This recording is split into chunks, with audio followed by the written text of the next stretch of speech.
425สวัสดีค่ะยินดีต้อนรับเข้าสู่รายการฮั่นกุก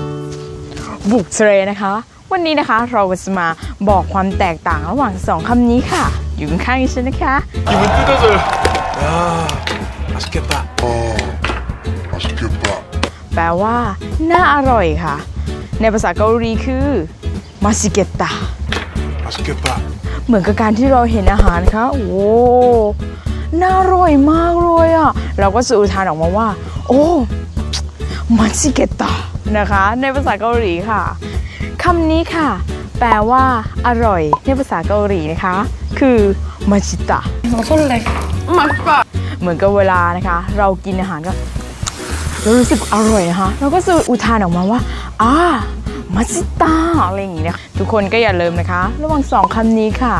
แตกต่างกันอย่างไรใช้ให้ถูกด้วยนะคะสำหรับวันนี้รายการฮั่นกุกบุกทะเลนะคะสวัสดีค่ะ